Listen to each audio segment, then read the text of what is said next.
¿Qué tal, amigos? Espero que se encuentren muy bien. En esta ocasión vamos a revisar una de las curiosidades del átomo de carbono que lo hacen muy especial.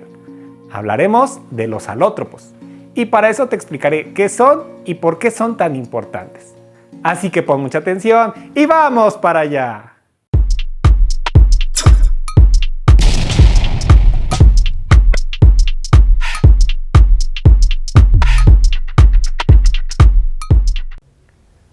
Antes de comenzar con esta explicación, quisiera aprovechar este espacio para mandar algunos saludos a mis seguidores. Primero que nada a Andrade9987, que me pidió unos saludos. También a Jorel Huerta 9102, Iván Arroyo 134, que lleva varias veces pidiéndome que lo salude. Quiero saludar a todos los alumnos de segundo E, que también me siguen y que les gustan mis videos. Un saludo especial para Fátima Ruiz, que es mi alumna tutorada, y también para Pau, del segundo semestre G Matutino. Finalmente, saludar a Angélica Alvarado, que también es mi alumna. Gracias a todos ustedes por la confianza que han tenido en su aprendizaje conmigo. Y ahora sí, comenzamos. Y tal como lo mencioné, vamos a revisar lo que son los alótropos del carbono. Primero que nada, tenemos que decir que el carbono es uno de los elementos más abundantes dentro de la Tierra. De hecho, ocupa el lugar número 15. En un inicio, el carbono se encontraba principalmente en la atmósfera. Sin embargo, con el surgimiento de la vida, una buena proporción de ese carbono se empezó a aprovechar para los seres vivos. Y de ahí que decimos que el carbono es la base de la vida que tenemos en nuestro planeta. Pero esto, ¿por qué es importante? Simplemente porque el carbono es uno de los elementos más versátiles que nosotros podemos encontrar en el universo. En la actualidad podemos pensar en muchas fuentes de donde nosotros podemos obtener a este carbono. Particularmente es tan versátil que le permite tener muchos alótropos. Y hoy nos enfocaremos en algunos de ellos. Para empezar, diremos que un alótropo es una sustancia que tiene la misma composición química, pero que tiene una diferente ordenación a nivel atómico. Es decir, yo tengo siempre átomos de carbono, pero la forma en la que estos átomos de carbono se organicen va a ser diferente.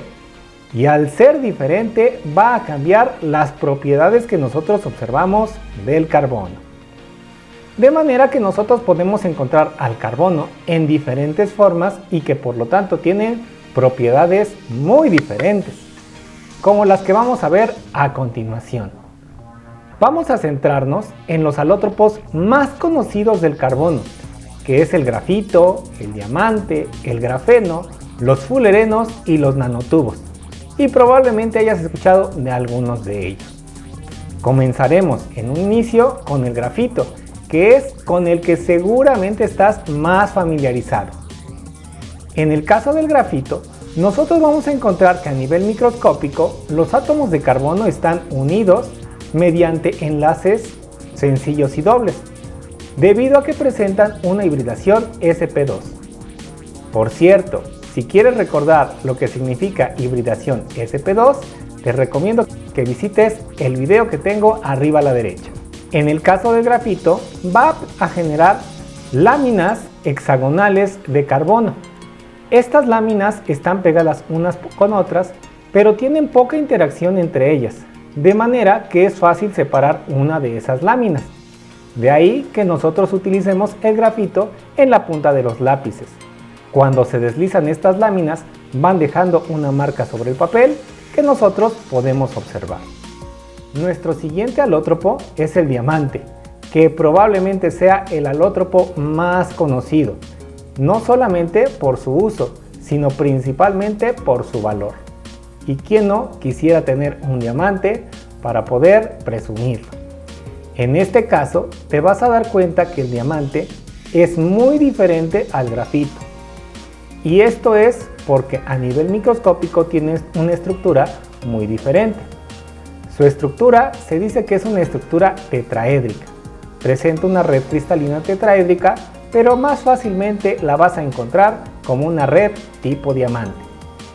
Para este caso, vas a observar que los átomos de carbono tienen una hibridación sp3. Esto implica que los enlaces entre átomos de carbono van a ser diferentes, y de ahí las propiedades tan diferentes que nosotros vamos a encontrar con el diamante, puesto que en este caso vamos a observar un cristal que es transparente y extremadamente duro.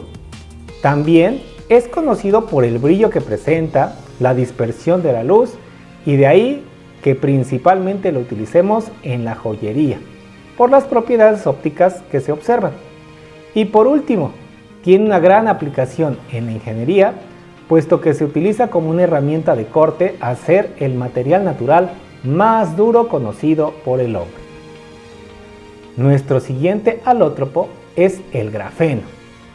En el caso del grafeno, podríamos hablar muchísimo acerca de él y no terminaríamos, porque es uno de los materiales que se proyecta como de los materiales que van a cambiar la historia de la civilización y que poco a poco se han ido incorporando a nuestra vida cotidiana. Lo primero que tenemos que decir del grafeno es que también presenta una red cristalina hexagonal, pero a diferencia del grafito, esta red es mucho más larga, mucho más grande, y solamente tenemos un átomo de espesor. Al igual que el grafito, presenta hibridación sp2, lo que lo hace muy estable, y para tener el espesor de un átomo es un material muy resistente. Incluso si nosotros lo comparamos con el acero y tuviéramos el mismo espesor, el grafeno es muchísimo más resistente que el acero. También es un buen conductor eléctrico, y si nosotros le damos tratamientos especiales, podemos hacer que se comporte como un semiconductor, y se proyecta que se puede utilizar en la industria electrónica y sobre todo en los paneles solares para mejorar la eficiencia de los que existen en la actualidad. También se proyecta utilizarlo en las baterías de automóviles, haciendo que éstas sean más ligeras y que acumulen una mayor carga, es decir, que sean mucho más eficientes y eficaces que las que tenemos en la actualidad. De ahí que incluso el grafeno se haya proyectado para las aplicaciones en la microelectrónica. Te va a sorprender que en cualquier superficie en la que nosotros pongamos grafeno y con las conexiones apropiadas, podríamos tener una pantalla como la de un celular, con la ventaja de que ésta puede estar en cualquier superficie y se podría plegar.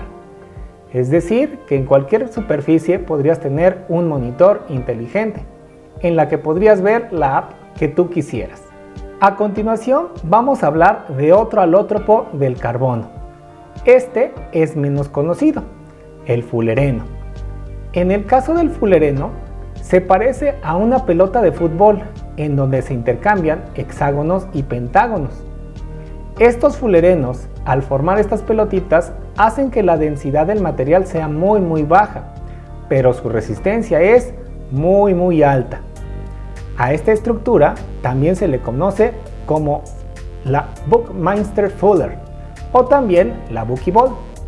Es una estructura que tiene 60 átomos de carbono. Por su alta simetría y resistencia, nos permite tener aplicaciones en donde pueden resistir cargas muy altas.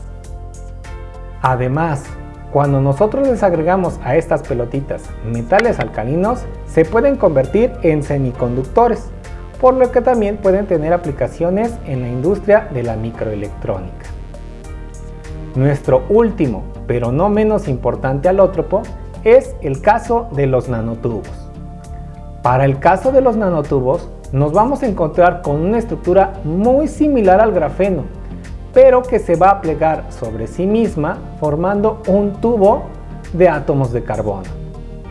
Por las características que presentan los nanotubos, son muy parecidas a los de los fulerenos, puesto que también presentan una densidad bastante baja, pero una resistencia muy alta, similar a lo que nosotros nos encontramos en el grafeno, que no olvides es muy parecido al grafito. Es decir, tenemos una estructura que al plegarse sobre sí misma puede cambiar las características, pero sigue teniendo resistencias muy grandes y conductividades muy grandes. En resumen, hemos revisado 5 de los alótropos más importantes del carbono: el grafito, el diamante, el grafeno, los fulerenos y los nanotubos. En esta tabla puedes encontrar las propiedades en comparación de cada uno de ellos, pero quiero decirte algo muy importante. Existen más alótropos del carbono, como pueden ser los nanohornos de carbono, el carbono amorfo o el carbono vítreo.